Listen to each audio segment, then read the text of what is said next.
வாழ்க வளமுடன் நண்பர்கள் அனைவருக்கும் வணக்கம். நான் உங்கள் நண்பன் Arjun, SEBI registered research analyst. இப்போ இந்த வீடியோ நம்ம பார்க்க போகிறது ஜூலை லாஸ்ட் வீக் மார்க்கெட் எப்படி இருக்க போகுது. வர வாரம் நமக்கு மந்த்லி எக்ஸ்பிரி ஹைலி வலாட்டைல் இருக்கும். நிஃப்டி அந்த மேஜிக் ஃபிகர்னு சொல்லக்கூடிய 23,800 அப்படிங்கிற அந்த லெவலுக்கு பிரேக் பண்ணி அதுக்கு கீழே வந்து க்ளோஸ் ஆயிடுது. இப்போ ஃபர்தராக நிஃப்டியோடைய சப்போர்ட் எங்கே இருக்குது, இண்டெக்ஸ் ஃபியூச்சரில் எஃப்ஐஸ் என்ன பொசிஷன் வச்சுருக்கிறாங்க, வர வாரத்தில் முக்கியமான ஏர்னிங்ஸ் ரிப்போர்ட் எந்தெந்த கம்பெனி கொடுக்க போகிறாங்க, வர வாரத்தில் இருக்கிற முக்கியமான ஈவெண்ட்ஸ் என்ன இருக்குது, அதாவது ஃபெட் இன்ட்ரெஸ்ட் ரேட் டிசிஷன் இது எல்லாமே இருக்குது. ஸோ எல்லாத்தையுமே பார்த்துடலாம். எங்கேயும் ஸ்கிப் பண்ணாமல் பாருங்கள். இந்த வீடியோ உங்களுக்கு கண்டிப்பாக யூஸ்ஃபுல்லாக இருக்கும். இதுவரையும் அர்ஜுன் பங்கு மார்க்கெட் யூடியூப் சேனலை சப்ஸ்கிரைப் பண்ணல அப்படின்னா சப்ஸ்கிரைப் பண்ணிட்டு பாருங்க. ஓகேங்களா? ரைட். இப்போ நம்ம வர வாரத்தை பற்றி பார்க்கறதுக்கு முன்னாடி லாஸ்ட் வீக் என்னாச்சு, லாஸ்ட் வீக் இருந்த பாசிட்டிவ் நியூஸ் என்ன, நெகட்டிவ் நியூஸ் என்ன. ஏன்னா நம்ம மார்க்கெட்டு கன்சிக்யூட்டிவாக செகண்ட் வீக்காக டவுனில் வந்து க்ளோஸ் ஆயிடுது. கிட்டத்தட்ட 5.5 லட்சம் கோடி மார்க்கெட் கேபிட்டலைசேஷன் லாஸ்ட் வீக் வந்து வீக்லி பேசிஸில் வந்து டவுன் ஆயிருக்குது. ஸோ இப்போ வர வாரம் லாஸ்ட் வீக் இருந்த பாசிட்டிவ் நியூஸ் என்ன, நெகட்டிவ் நியூஸ் என்ன, அதுக்கு தகுந்த மாதிரி தான் வர வாரமும் நமக்கு வந்து ரிஃப்ளெக்ட் ஆக போகுது. ஓகேங்களா? ஃபர்ஸ்ட்டு வந்து பாசிட்டிவ் நியூஸ்லேருந்து ஸ்டார்ட் பண்ணிடலாம். ஃபர்ஸ்ட் பாசிட்டிவ் நியூஸ் என்ன அப்படின்னு பார்த்தோம் அப்படின்னா, நமக்கு அதாவது ஜூலை 24th அந்த டேரிஃபுங்கிறது வந்து முடிய போகுது. அதுக்கு முன்னாடியே வந்து யூஎஸ் பிரசிடென்ட் நம்ம சிட்ராஸ் வந்து என்ன பண்ணிட்டாரு அப்படின்னா, இந்தியாவுக்கு 10% டேரிஃப் அப்படிங்கிறது ஒரு பாசிட்டிவ் நியூஸ் கொடுத்துருக்குறாரு. இதுக்கு முன்னாடி இருந்த டேரிஃப் எவ்வளோ அப்படின்னா 12.5%. ஸோ 2.5% வந்து குறைஞ்சி இப்போ வந்து 10% டேரிஃப் அப்படின்ட்டு ஒரு கட்டத்தில் இருக்குது. ஸோ இது வந்து நமக்கு வந்து ஒரு பாசிட்டிவ் நியூஸ் தான்.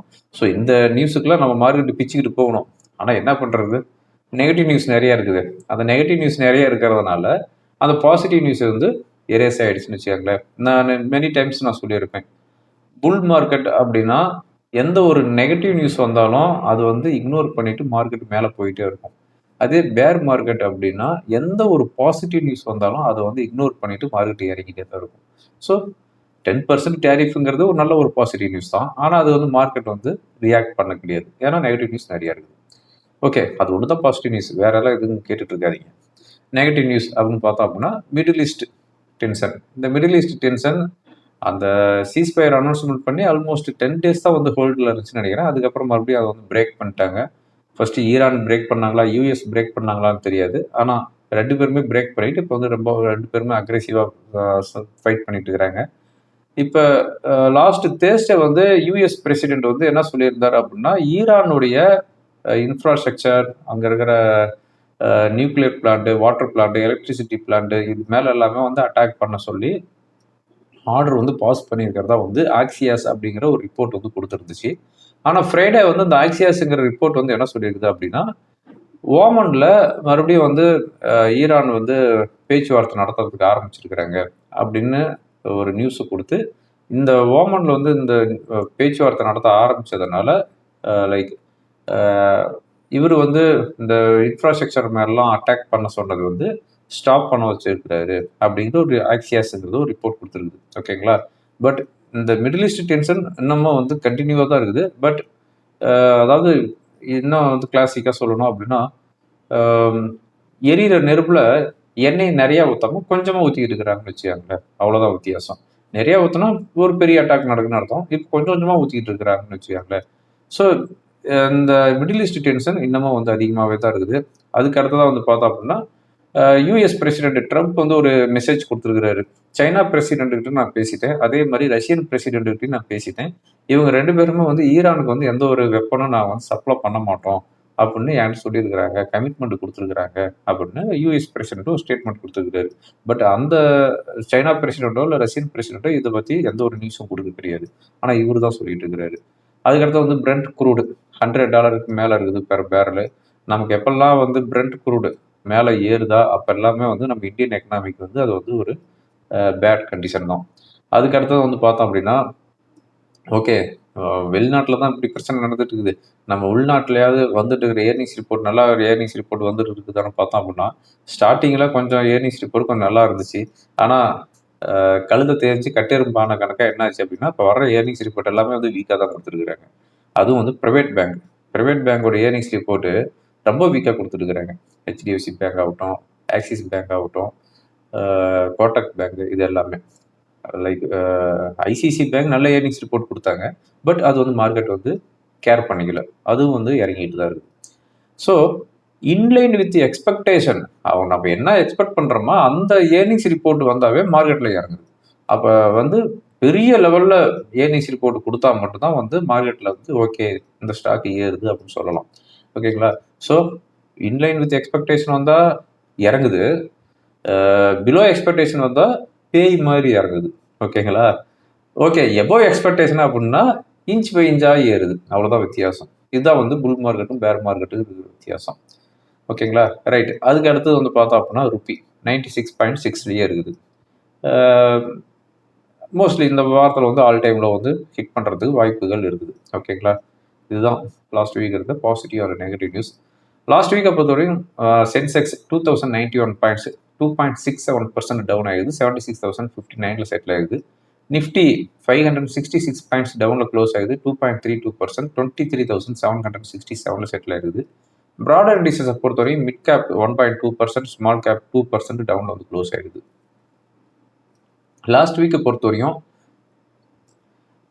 ப்ரைவேட் பேங்க் நியர்லி 4.5% டவுன் ஆயிருக்குது. அதுக்கு அடுத்ததான் வந்து பார்த்தோம் அப்படின்னா ரியாலிட்டி இண்டெக்ஸ் 4% டவுன் ஆயிருக்குது. Capital market index 2%, oil and gas 1.95%, IT index 1.57% டவுனில் வந்து க்ளோஸ் ஆயிருக்குது. லாஸ்ட் வீக் நல்ல ஒரு பெர்ஃபார்ம் பண்ண செக்டார் என்ன அப்படின்னு பார்த்தோம் அப்படின்னா எஃப்எம்சிஜி 0.62% ஹையில் க்ளோஸ் ஆயிருக்குது. ஆட்டோ செக்டார் 0.44% ஹையில் போயிருக்குது. மீடியா செக்டார் 0.4% ஹையில் க்ளோஸ் ஆயிருக்குது வீக்லி பேசிஸில். Foreign institutional investors last week என்ன பண்ணிக்கிறாங்கன்னா 7,182 கோடிக்கு வந்து செல் பண்ணிக்கிறாங்க. டொமஸ்டிக் இன்ஸ்டிடியூஷனல் இன்வெஸ்டர்ஸ் 8,637 கோடிக்கு வந்து பை பண்ணிக்கிறாங்க. லாஸ்ட் வீக்கை பொறுத்தவரையும் நம்ம பாம்பே ஸ்டாக் எக்ஸ்சேஞ்சில் லிஸ்டட் ஸ்டாக்குடைய மார்க்கெட் கேபிட்டலைசேஷன் 5 லட்சம் கோடி டவுன் ஆகிருக்குது. ஓகேங்களா? இதுதான் லாஸ்ட் வீக்குடைய ரிப்போர்ட். இப்போ வர வாரத்தில் இருக்கிற முக்கியமான ஈவெண்ட்ஸ் என்ன அப்படின்னு பார்த்தோம் அப்படின்னா மண்டே எந்த ஒரு ஈவெண்ட்டும் கிடையாது. டியூஸ்டே நமக்கு வந்து மந்த்லி செட்டில்மெண்ட். அது இல்லாத அன்னைக்கு ஈவினிங் 4 o'clock இந்தியாவுடைய ஐஐபி டேட்டா வருது. ப்ரீவியஸாக இருக்கிற ஐஐபி டேட்டா 5.1%, இப்போ expectation 4.9%. At the same time manufacturing production டேட்டாவும் வருது. வெனஸ்டே யூஎஸ்ஏலேருந்து ஃபெட் இன்ட்ரெஸ்ட் ரேட் டிசிஷன் இருக்குது. ப்ரீவியஸாக இருக்கிற இன்ட்ரெஸ்ட் ரேட் 3.75%. அதே தான் வந்து மெயின்டைன் பண்ணுவாங்கன்ட்டு இருக்குது. எந்த ஒரு சேஞ்சஸும் பண்ண போகிறது கிடையாது. இன்ட்ரெஸ்ட் ரேட் டிசிஷன் முடிஞ்சோடனே வந்து ஃபெட்டோடைய ப்ரெஸ் கான்ஃபரன்ஸ் இருக்குது. அந்த ப்ரெஸ் கான்ஃபரன்ஸில் அவங்க எந்த மாதிரியான ஃபோர்காஸ்ட் கொடுக்குறாங்க அது வந்து very very important. Thursday evening 4:30 bank of இங்கிலாண்டோடைய இன்ட்ரெஸ்ட் ரேட் டிசிஷன் இருக்குது. பேங்க் ஆஃப் இங்கிலாண்டும் வந்து 3.75% வந்து இன்ட்ரெஸ்ட் ரேட் வந்து மெயின்டைன் பண்ணுவாங்கன்ட்டு இருக்குது. ஈவினிங் 6 o'clock யூஎஸ்ஏலேருந்து ஜிடிபி வருது, personal spending, personal income, initial jobless claims data வருது. ஃப்ரைடே பொறுத்தவரைக்கும் மார்னிங் 8:30 ஏஎம்முக்கு ஜப்பானுடைய இன்ட்ரெஸ்ட் ரேட் டிசிஷன் இருக்குது. ப்ரீவியஸாக இருக்கிற இன்ட்ரெஸ்ட் ரேட் 1%, அங்கேயும் வந்து அதே தான் வந்து மெயின்டைன் பண்ணுவாங்க, எந்த ஒரு சேஞ்சஸும் பண்ண போகிறது இல்லை அப்படின்ட்டு இருக்குது. 1% தான் மெயின்டைன் பண்ண போகிறாங்க.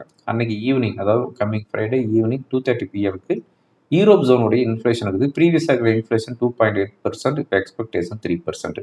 இப்போ வர வாரத்தில் இருக்கிற முக்கியமான ஏர்னிங்ஸ் ரிப்போர்ட் என்ன அப்படின்னு பார்த்தோம் அப்படின்னா Monday BEL, Canara bank, coal India, Coforge, Tata chemical, Tata power earnings report கொடுக்குறாங்க. Tuesday Ambuja cement, Chola finance, Hindustan Unilever, L and T, Tata capital கொடுக்குறாங்க. Wednesday Adani ports, Bajaj housing finance, Eicher motor, Thangamayil jewellery. இப்போ ரீசெண்டாக லிஸ்டிங் ஆன வேதாந்தா குரூப்பில் இருந்து விஐஎஸ்எல், அதுக்கடுத்ததாக வந்து Vedanta power, Vedanta oil and gas, Waaree energy earnings report கொடுக்குறாங்க. Thursday coming Thursday Bajaj finance, Mahindra, NSDL, PETL, வேதாந்தாலேருந்து அலுமினியம் கம்பெனி கொடுக்குறாங்க. அதுக்கு அடுத்ததாக வந்து coming Friday ABB, Bajaj Finserv, ITC, Maruti இவங்க வந்து ஏர்னிங்ஸ் ரிப்போர்ட் வந்து சப்மிட் பண்ணுறாங்க.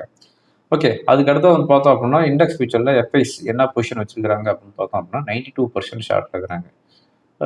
அதாவது அதிகபட்சம் எனக்கு தெரிஞ்சு இப்போ ரீசெண்டாக 85% தான் ஷார்ட் கொண்டு வந்தாங்க. 90%க்கு மேலே தான் வந்து மெயின்டைன் பண்ணிட்டு இருக்கிறாங்க. இப்போ வந்து 92% இருக்கிறாங்க. கிளைண்ட் 79, டொமஸ்டிக் 83%, ப்ரொப்ரேட்டர் 65% லாங் இருக்கிறாங்க. ஓகேங்களா?